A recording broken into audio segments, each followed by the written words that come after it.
bum, bada bum bum, bum, bada bum bum, bada bum bum, bum, bada bum bum. Dice, rolls, dragons, trolls. Dadventurous. Welcome back to Dadventurous. I did it weird just to mess you up. We're back for another thrilling, exciting, nonsensical week of adventure. Dadventure. Of Dadventure. Ooh, nice. I kind of did that on purpose. I see. Are you ready to do another continuation of Kia's story? I am. Yes, you are. All right. Well, just a quick reminder to everyone that we're still looking for more listeners. We're still looking for more people to come check us out. So if you're liking the show, give us a shout on social media. Hashtag Dadventurous Podcast. We got all the social medias. Instagram seems to be our main one. So we're focusing on that. But anything, we like it all. Also, we like us. Listen to us on whatever podcasts you get your podcasts. That's not how that should be said. You know what I'm saying. Give us a review, all that stuff. We just want to keep growing, so thanks for those who are listening, and hopefully we'll have new listeners soon. Woo! Are you ready to recap? Should we introduce ourselves first? Oh yeah, why don't you start? 'Cause I forgot. I'm the daughter. I play Kia, a Tabaxi Ranger, Horizon Walker, otherwise known as a rummager, who, rummages for past world tech. And I am the dad. What was that? I am the dad. I am the dungeon master of Dadventure. There we go. S? No, just of Dadventure. We will be going on a Dadventure today.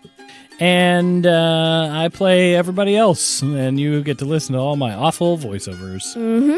All right, you ready for this recap? Yep. Last week, when we played, you showed up. I guess it was 2 weeks ago, but you showed up at Retail Ruins. And upon showing up at Retail Ruins, you found yourself looking at a little bit of a window into the past. You found a warehouse. I'm not sure. She's wiggling her fingers. I'm providing effects. Keep going. Silent effects. Yeah. The podcast audio really appreciates silent effects. And we stumbled onto this ruin of an old Kia building. Dun, dun, dun. Because the eye was missing. The eye was on the ground. It was on the ground. And you found your way right into the entrance where you felt that familiar pull of a surged artifact, something inside of you. And you found in the small little room a very bright lamp. And this lamp was pushing out this feeling of that surged artifact. But before you could react, you were attacked by pass out bugs / surge scarabs. Yep. But I still like calling them pass out bugs. So many that you were not able to resist, and bites and scratches and all sorts of things landed on your body, as well as Flibbits. And you did what the bug's name implies, which is passed out. And we were treated to a flashback of Kia's previous life. A flashback episode. Yeah, 2 episodes, actually. And we dove into what it was like for Kia the cat. Not the tabaxi, but the cat. Before a wild magic storm had turned her into this variant, this humanoid version of a cat person. We have the story of Kia the cat inside an old furniture warehouse store named Kia. You mean Kia? And you were having a pleasant day until suddenly I ate a goldfish. You ate a goldfish, and a storm rolled overhead, but it was not a normal storm. It was a wild magic storm. Dun, dun, And dun. after that, we had 2 episodes of crazy misadventure and chaos as you escaped your way through this IKEA. And then finally, as you escaped, we got to meet a little bit of the time that you became a variant and the time that you met Gunther, who found you With a dumbrella. with a dumbrella hiding from the rain in the wild magic storm. As you awoke, you found yourself no longer at the IKEA. You found yourself no longer surrounded by surge scarabs. You don't know what happened, but you awoke on the deck of a ship. But this ship was not like a standard one because as you came to, there was a half-orc woman standing over you by the name of Beryl, and she helped you up to your feet. Flibbit was still passed out, and you looked out over the horizon into the airship horizon that you were on. You were floating above the air, above the ground, and you could see the remnants of retail ruins disappearing behind you, Beryl now saving you. And she told you she was going to take you to Briarport, and that is where we are now. On an airship. On an airship. It's probably closer to late afternoon, early evening.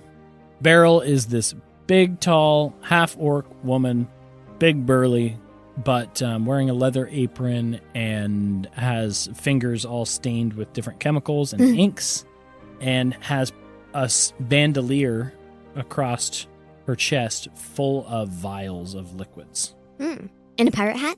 Huh? I believe we agreed she had a pirate hat. She has a pirate hat. Yes. Okay. I'm on an airship. Is Flibbit still passed out? Or did he wake He is still up? passed out. He has not woken up. I go over and, do the equivalent of shaking somebody awake, or try to, shaking a humanoid awake, but on a floating jellyfish, on a flump.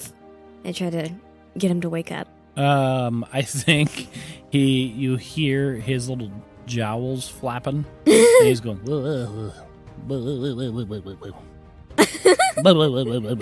every time you shake him, but nothing's happening. Flibbit.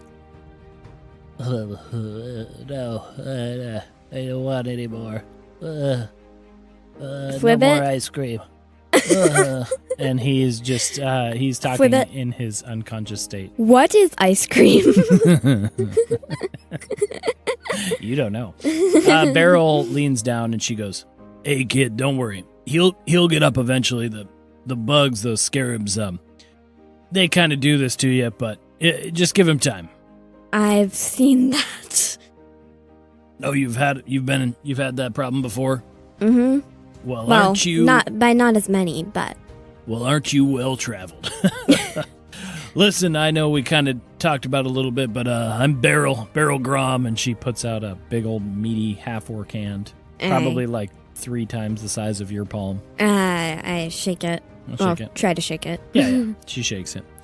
And she goes, listen, sorry I couldn't get there quicker. Looked like you had kind of a scarab problem, but we got out of there, and she pats a little flintlock pistol on her belt to get you out of there. So I just operated quickly. Well, thanks. Yeah. Do you know where Maud is? I got about 2 days ago, I got a message from her. She mentioned something, it was broken, about Trap and about bloodhounds, and that she was near Retail Ruins, so I came, but she's always been the best of us. Best of... There's more of you? They're our old crew, anyway. Me and Beryl and, and Harwick. Me and Beryl? I'm sorry, me and Maud and Harwick. Harwick. Wow. Roll me a history or investigation check. 12. 12? On history. Or wait. Actually, no, it wouldn't matter. History and investigation, it's the same. Okay. 12. That's plenty. Maud, Beryl, Harwick, the MBH doors that you saw in the thing. You only looked at Maud's, but those are the other 2 of this crew. Is my backpack still on me? Yeah, all your stuff's still on you. She just pulled you out. Okay. I reach inside and pull out the little box with the little vial with the little note that says from B. Oh. And hey. Is this yours? Well, I mean, it's Maud's. I gifted it. How'd you get this? Maud gave me permission to go into her cache. How'd you manage that? She's very protective of that. I sort of saved her life. Really? How's that? Well, do you know the scrape? Yeah, out near Map's Edge? Yeah. So there's this big scraper in there. We call it a Scrayclops. And it was guarding this big surged item. And Maud was attacked by that. And so I helped her by grabbing her pack and giving her a healing potion and helping her get out with the surged item. She was pretty hurt. Well, I guess I should give you a double thanks, kid. You saved one of my friends. Yeah, I know that. And she looks probably over your shoulder at the bow that was in there, too. Yeah. And she looks at it and she's like, oh, yeah, that looks like one of Maud's, too. Nice. Yeah. You must have really helped her out. Yeah, no, I make supplies for rummagers. And she kind of looks off and kind of avoids eye contact with you a little bit. And she goes, yeah, no, I made that for Maud a while back. Just in case she needed it. And she goes up and she starts affecting the hot air balloon style ignition and guiding the ship and turning her back to you. Oh, well, what is it? Oh, it's a liquid that I made in my lab that has some interesting properties. I rolled insight. Okay. And I got an 18. An 18, yeah. She's avoiding telling you the truth. Not that she's lying per se, but she's actively avoiding beating telling around you the bush. Truth. Yeah. I go up in front of her. And she again, looks down at you. And I'm much shorter than she is, Yeah. but I try to be as intimidating as possible as a cat can be. And all right. And I say, what did you give Maud? Oh, it's not like that. She gets a little flustered. Can you roll an intimidation check? 5. 5. She's not intimidated by you, but she does feel a little guilty. She's like, it's not like that. It's not like that. Look, Maud, she's a bit of a rummager. Oh, yeah. She does other things too, and certain things that I give her help her do those things. Look, kid, you don't want to know. You don't really want to know, do you? Yes. Yes, I do. Oh, boy. All right, well. I'm very nosy like that. Look, I got a pretty cool piece of past world equipment back in my lab. And years ago, I figured out how to use it to combine different chemicals, different things, and create these potions and do stuff. This particular one makes you a little harder to see. Oh. Only difference is you gotta rub it all over yourself first. Oh. Okay. And, Maud liked this stuff on occasion. She used it for things. I don't like getting wet. It's not like, it'd be like an oil. It'd be like a lotion. Yeah, still. Yeah. Okay. That's up to you.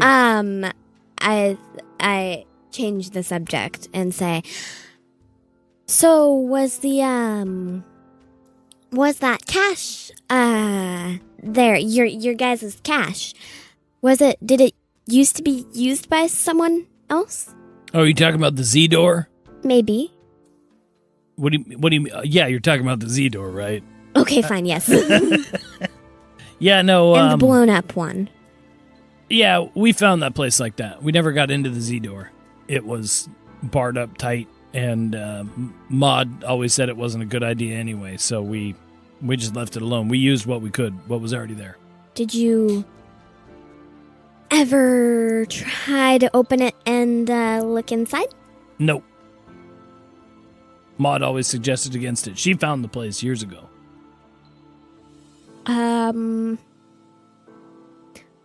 Want to know what was inside?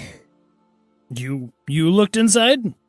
Well, I mean, it wasn't easy. I got blown back to the opposite wall, but yes.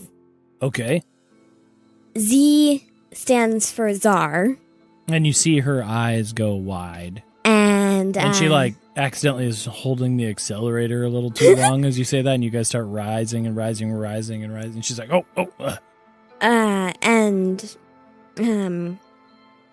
inside, there's a banner with a bloodhound on it. You mean to tell me that all those years we've been using that stash, behind that door is a stash or something of the leader of the bloodhounds? I think so. It also had lots of chests in it. Oh, and you just hear she puts her head in her hands, and she's just looking a little unnerved about that. Oh, man. There's also a blown-up door. Yeah, I know. We saw those. Those were there. That was before our time. Oh. But, oh, man, Maud's always getting into stuff. Who knows? All I know is we got to figure out where she's at, and if there's now 2 connections to the Bloodhounds and Maud, well, let's just say we got to get to Briarport, and I can ask around. Okay. How far is it? Oh, no, it shouldn't be an issue. We'll be getting there probably right before the sun goes down. That fast? Well, we are in an airship. I wasn't in Briarport when I got the call from Maud. Oh. I was north, so it took me a little longer to get here. Okay. But Briarport's close. We can get there and get you all cured up, and maybe your friend there will wake up by then. Okay. Do you know anybody who makes flapjacks? Best flapjacks in the whole town. I gotta look at my list of things in Briarport. Hawkbeak Inn. Fiona cooks them up real nice. That's good, because when Flibbit wakes up, he'll be wanting some of those. Perfect. And she starts, getting the airship controls going again. It's pretty small. It's like a hot air balloon style, but instead of like a big balloon shape up high, it's more of a rocket shape, where it's pointed forward. Yeah. And she has probably a couple different things to control. And I think now that you've kind of calmed down and come out of it, this is impressive. This is something like you've never seen before. You've never flown. You've never seen an airship like this. This is some pretty serious ingenuity from someone. And as you look at the flames, you can tell that they're little canisters of old past world hairspray and a torch. And when she's going, it's shooting liquid up and creating this fire thing. It's not. Wow. It's not anything. It's not anything past world magical. It's created. I say, this is impressive. Where'd you get this? Oh, this? Oh, I made it. Well, we made it. Maud and Harwick helped me. Oh. But it was my design. Cool. Yeah. Helped us get around a lot. Helped us get to where we needed to go when we were rummaging a lot more. Nowadays, I just use it to make trade runs. Things like that. Now, listen. The only thing I got to tell you is that I feel like I should let you know something important about being up here in this hot air balloon. So I'm sure you noticed that we're flying. Yeah. I'm sure you noticed that there's flame involved. Mm-hmm. And I'm sure you noticed that we're up here pretty high. Have you ever noticed anything else up here in the sky that also has flame? No. Not. Are you saying right, that? You say that and you don't quite finish it. You hear a very distant roar. And you're saying there's actual dragons up here? Well, and so he is probably. You talked to Cabot about a dragon, right? You've heard of dragons. Maybe you've even seen one. I don't know. I think I've probably not seen one, you don't but think so? I think I'd probably heard about them from Cabot and Gunther. And yeah, you've heard about them. You know they exist. They're not really well known in terms of where they go or what they do, because they generally keep to the skies, unlike other fantasy worlds where there might be like hordes of things and stuff like that, and places where the dragons have nests. You guys don't really know where they go because they keep to the skies. Only problem is that they like their skies for them. And Beryl goes, yeah, it's a pretty constant problem. Usually I'm able to do this during the day, and we stay a little bit more hidden with the sunlight. I don't know what it is, but I think they are drawn to the fire as well. I've always kind of theorized that maybe, and there's another roar and in the distance, that I don't know if they think we're another dragon or something like that, but they tend to get a little territorial. And she taps on your shoulder and points behind you, and you turn around and you see probably 2 miles off, 3 miles off, you see the very distinctive flapping of a decently large purple dragon. Why? That's just what Kia says. And Flibbit goes, ice cream is delicious now, but I know why I can't eat anymore. And he's still passed out. What is ice cream, Flibbit? And you see Beryl go into like full-on ship captain mode. She starts activating more of these aerosol cans. She starts dropping some of them on one side, so you guys start tilting, and as she tilts down on the ship and starts heading down lower, she's like, we could lose him. Maybe if we go down lower. The sun's starting to set. The purples and pinks of the sunset are happening, and this dragon is just flapping and flapping and flapping, and it is coming closer to you. So Beryl, how sturdy is this ship? Oh, she's a good old ship, but dragons are dragons. And she starts to dive down towards the ground. Okay. So dragons don't take kindly to people being in their sky domain, right? Yeah. And so the sun's starting to set, and as you look back again, getting prepared however you want, this purple dragon is flying towards you guys from the stern. And she goes, all right, brace for impact. And impact? Yep. And right at about that time, I dig my claws into the Yep. You dig in, and right at about that time, the dragon finally collides into the balloon, gets close enough, flap, flap, flap, and grabs on to the bucket, like, basket you guys are in, and I need you to roll initiative. The bucket? Yep. 4. Okay. The dragon, maybe because it makes the most sense, goes first. You go last. This is not trying to get my claws out of the wood. Yeah. So I'm going to let you decide how to deal with this, but the dragon is not necessarily coming for you. It's coming for the ship. As it lands on the ship, claws in the basket, it reaches up and tears a hole in the fabric of the balloon. And then it looks like it's going to rear back and do it again for its turn. So for its turn, it reaches up, claws a tear through that. You feel a shudder in the ship. You start listing to one side really hard, and you start almost a little bit falling out of that. So, Beryl's turn. Mm-hmm. She goes, kid, I got to control this. You got to get up there and fix that tear. And she goes, I'll get rid of the dragon. And she takes one of those aerosol cans and turns it so that it's facing out, and she like blasts fire into the face of this dragon, which it's not going to do anything, but the dragon roars and lets go of the ship and backs off. Okay. So it's your turn. So it's not necessarily, it doesn't have to be combat. It's up to you how you want to do this. But there's a tear in the fabric. She wants you to go deal with it. Is Flibbit secured in any way? I think so. I would think so. Okay.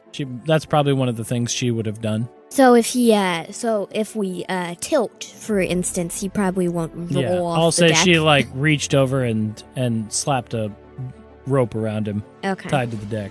He's probably flopping around kind of funny, but he's a squishy jellyfish creature. Okay, I think I glance at him, muttering about whatever ice cream is, and I think, are there any like ropes, rigging, spots to get up? Yeah. So as you look up, make me a perception check. 6. And it's not like you can't see up there, you miss something, but you can't quite tell where the tear is. You're going to have to just climb. You look up into where she's blasting fire. It's getting a little smoky and everything. It's hard to see up there, and you know it's going to be hot, but there is a rigging to get up on the interior of the structure of this balloon. Okay. And you could climb up the inside. I think I rush to that. Is that where the flame is? Kinda. You'd be able to get up. Without burning myself? Yeah. There's a structure attaching to the balloon and all that. Okay. So you dash up that? I dash up that. Don't know quite how big it is if I'd be using all my movement to get up there. Yeah, so basically I would say that the balloon is probably about 100 feet long. Okay. And 20 feet wide. And so, but the structure on the inside just kind of goes up right in the middle. Okay. And so you go up. You use most of your movement to clamber up there because you're climbing. Oh, wait, no, you can climb normal speed, right, as a tabaxi?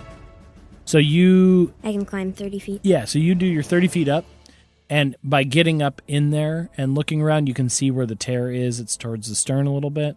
You think you could probably dangle from the rafters and grab this patch kit that Beryl tosses up to you. She tosses up a patch kit to you, and she says, slap that on! And you can do that. Basically, it's going to be an acrobatics check to get over there. Is it smoky in here? Yes, it is. Would it be possible to stay low? Not really, because of the scaffolding. Okay. And so that will be something on your next turn. Mm. So if you would like to try to patch it, you got to make an acrobatics check to get over to it first. 13. DC is only 12, so that was good. So you scramble over there, maybe not super gracefully, but you scramble over there, tuck your feet up on the bar, and you lean down, upside down, to reach this tear part in the fabric. Pulling out the patch kit, slapping it on there. Can you just roll me a D20? And since you passed the save, you get to add +2. 20. A 20? Non-natural. Okay. Never having done this before, but you've probably done some weird past world stuff before in your life. You pull this kit out. It's like this gooey fabric that has adhesive on one side, and you just like roll it out, slap it on the scratch, and that is your turn in terms of your action and movement. Do you have a bonus action you want to do, or no? Is this... How far away is this dragon? So as you... And would it be possible to fight it? Yeah, for sure.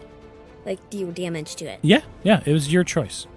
As you drop down back to the deck, you see the dragon's probably 50 feet, maybe 40 feet behind the boat. We'll just say as a bonus action, you drop back down to the deck and you see the dragon back behind you. The dragon roars angrily, and it is going to rush in and aim for Beryl. And it's going to land on the deck of the ship again, wrapped onto the side, and go for an attack against Beryl. As she pulls out her flintlock pistol, she is actually able to reach up and deflect the blow from the dragon. And she like spins her flintlock pistol around. Cool. The dragon's claw comes in and goes ting.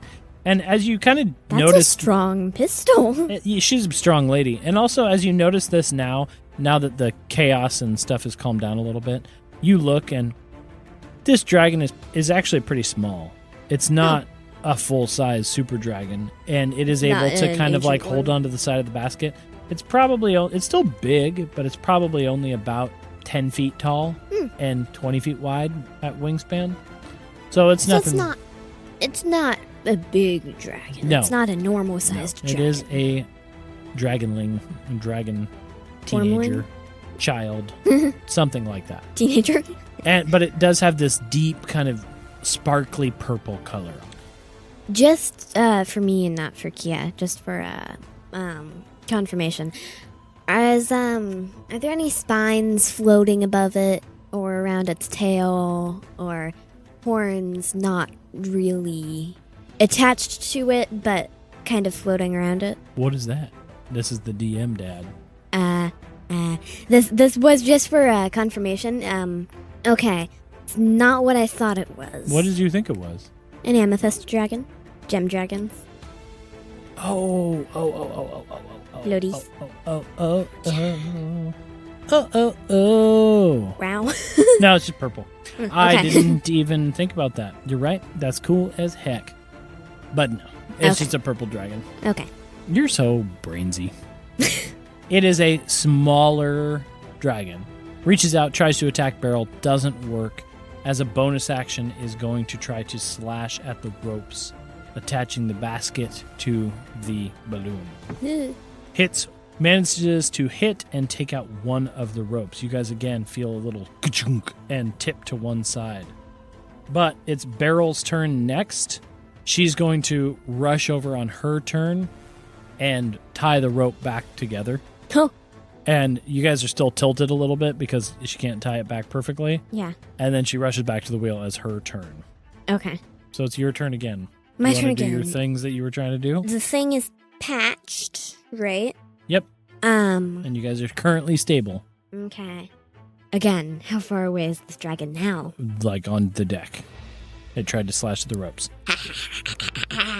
Okay, I'm going to focus on this dragon. Okay. Focus all my energy on it, and the next time I hit that, it will take an extra 1d8 force damage. Oh, is that your Zephyr Strike?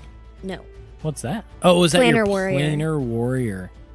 That's cool. So that's a Horizon Walker ability.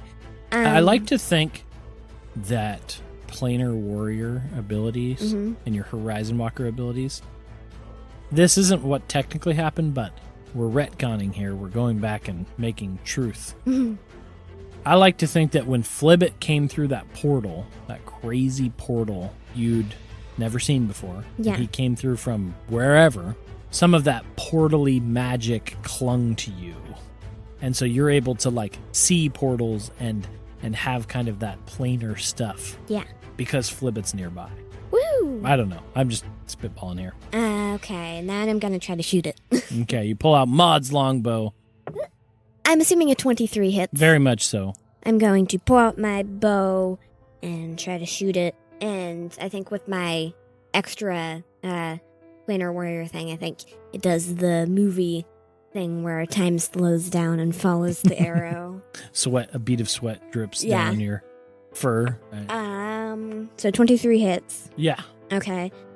So that is 8 force damage plus 8 force damage. So 16 total force damage. 16 damage? Yep. Dang. Don't know if the force does anything, but it's technically It doesn't force damage. not do anything. So, wow. That was cool. Aha! You... Goes- Like, the arrow kind of spins, does the thing, goes, tink. Right into the dragon? Yep. Right into the dragon. Okay. And it roars in pain. And it probably loses a little bit of altitude as it falls a little bit from this hit. And you can see it's angry. And Beryl goes, well, that was a heck of a hit, kid, but now it's just going to be mad. And effectively speaking, with that big of a hit, the dragon doesn't have time to come up and do any sort of attacks on the balloon. Ooh. But it does flat back up for its turn, unless you wanted to move at all. I want to move to the other side of the ship. Try to draw it away from Barrel's. Yeah. Okay, so you rush to the other side of the ship, and I think maybe, if you'll allow me some cinematic moments, you rush to the front part of the ship to get away from it was coming from the stern, right? And you knock your arrow, and you got it in your hands and your bow's drawn back, and you're looking towards the stern, and you're looking towards the stern, and then you feel the hot breath of a dragon as you do that classic, it's behind you, slow turn, and the dragon flapped up, followed you to the front of the ship. And, why not? It is a little mad, and it is a little angry that there's this sky ship in the skies. is going to use its breath for the day. Straight down the length of the ship. I think Beryl, as a reaction, is going to open a hatch and let Flibbit fall down it so he doesn't get hit. Oh wait, no, not me. You need to make yourself a dexterity saving throw.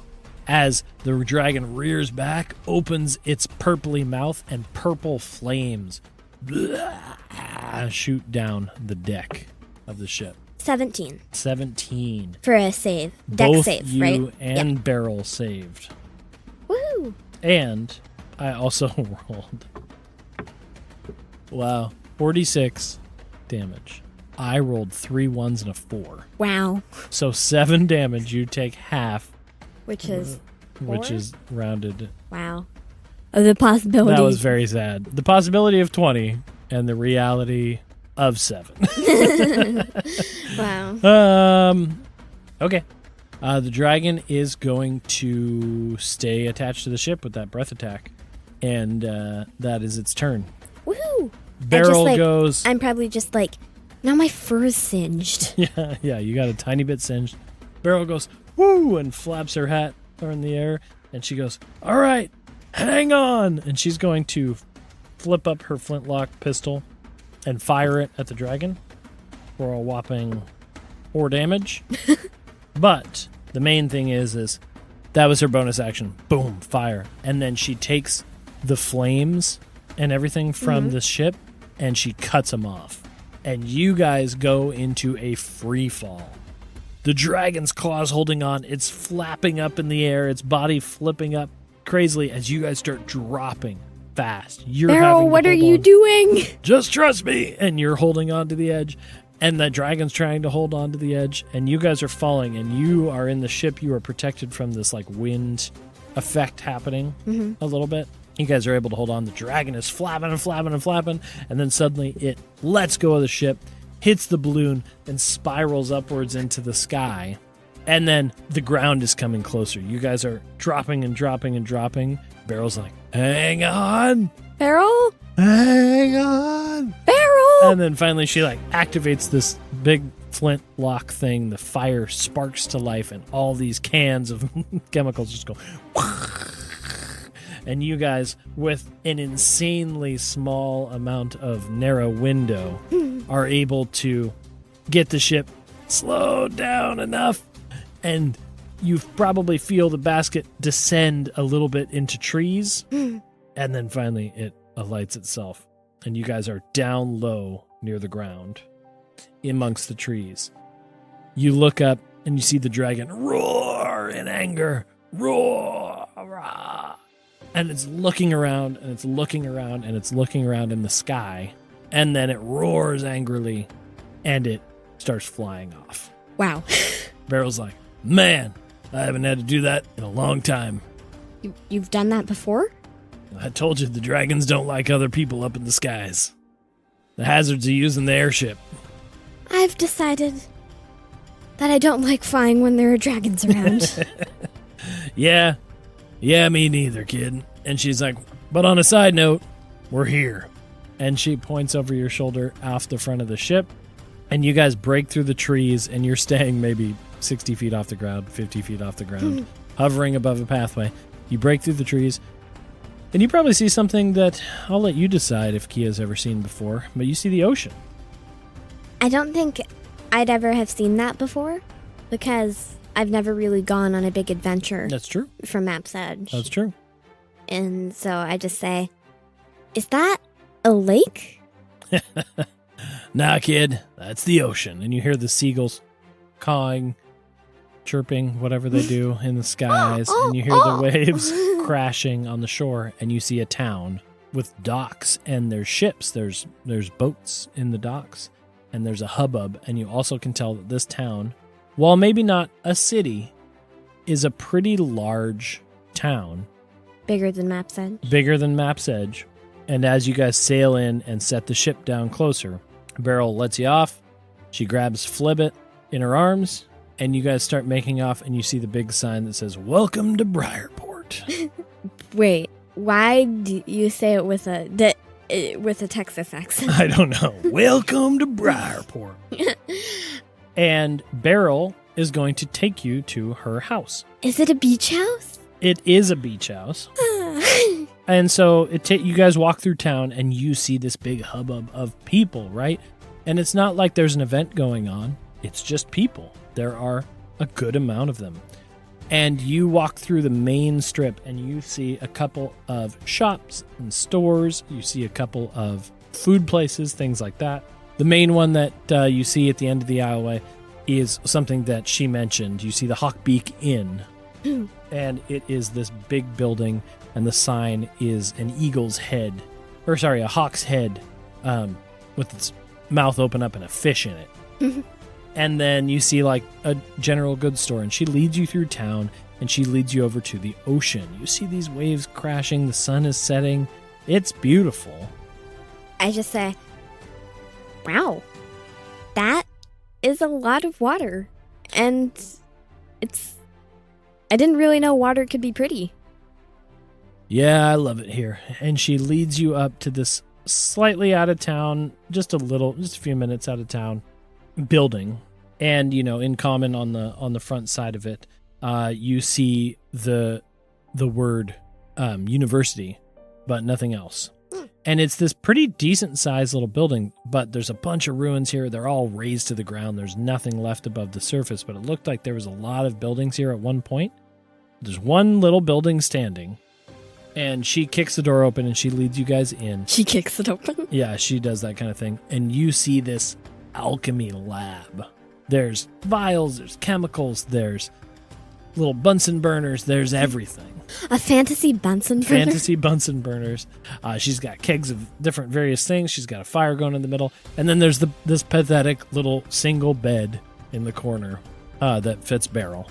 And she leads Flibbit over to the bed, and she lays him down.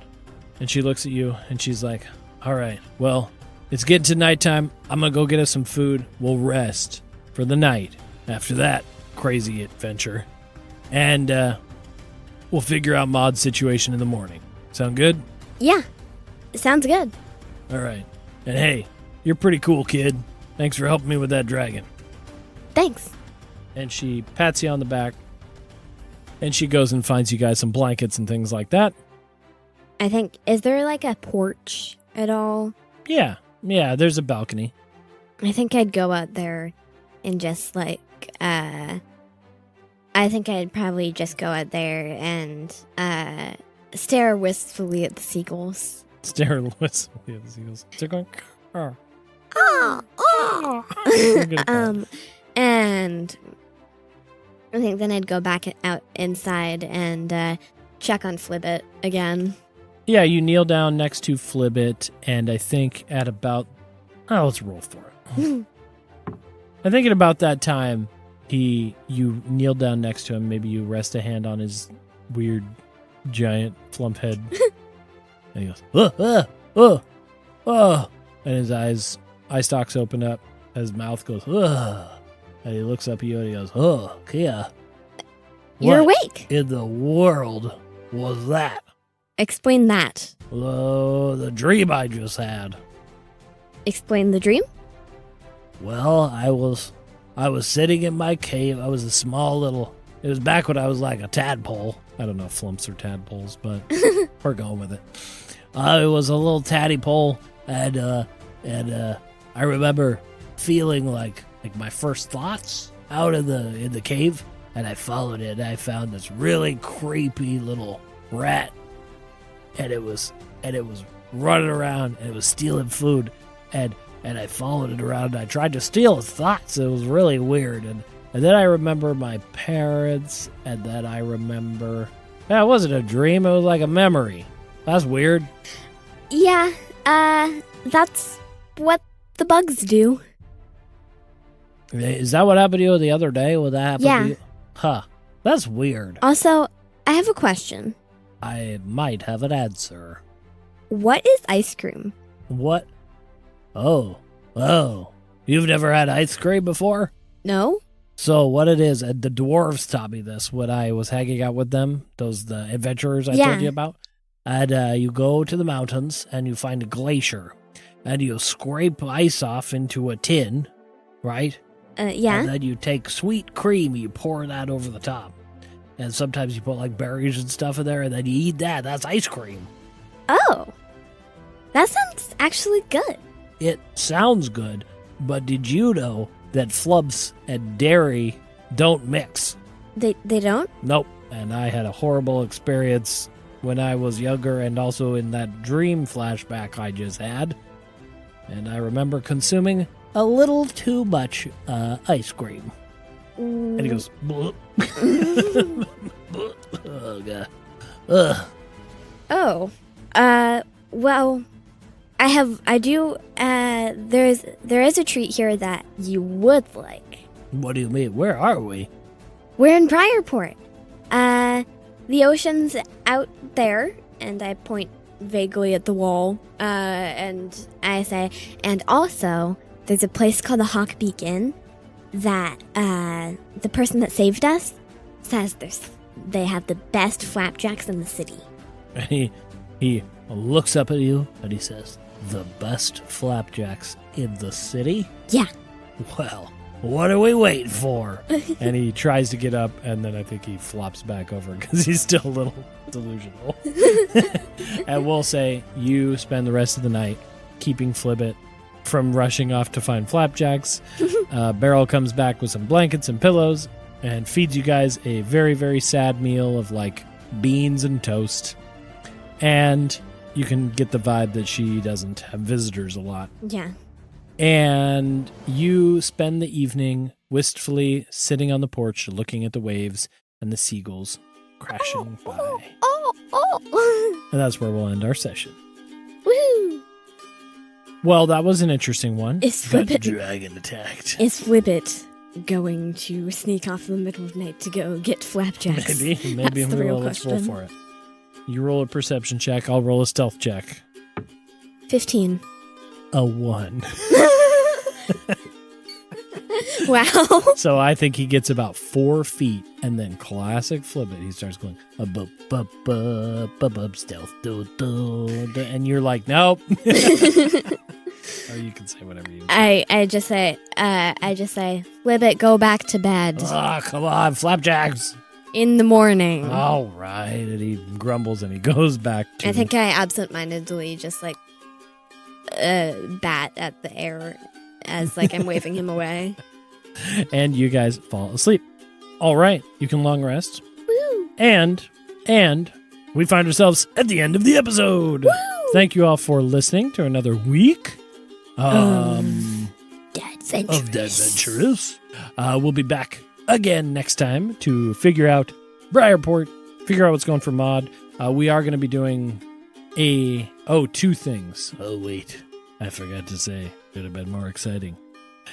You get your long rest, you fall asleep, and you have leveled up Woo! to level 4. Ha ha ha. Attacking a dragon does a lot for experience. Well, and the flashbacks, and you've done quite a bit, actually. Yeah. You ran away from a storm, you did all sorts of stuff. Also, we are going to shop off-screen, right? Off mic. Yeah. Yeah, Kia's going to pick up some items that we'll figure out so we don't have to do a shopping episode, but we'll probably narrate it a little bit. So next time we'll do that, and then we will continue the story to find out what happened to Maud and who these bloodhounds are. Dun dun dun. Thanks again for listening, and we'll see you next time. On. You got to do it with me. Oh, okay. Dead. Oh. On Dadventurous. There you go. So we're doing a shout out for another podcast out there. You guys should go check it out. This one is called Fire Breathing Kittens.